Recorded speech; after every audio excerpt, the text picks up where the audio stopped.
kibot. Oh, dako kay kibot.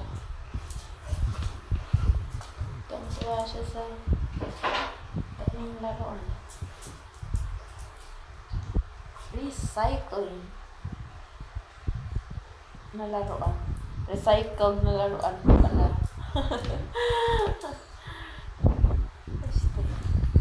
Hasta maglingkod.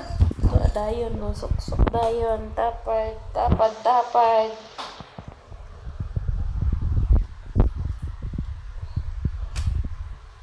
Muhigda ko din ni sa lazy chair. Ada si lalong.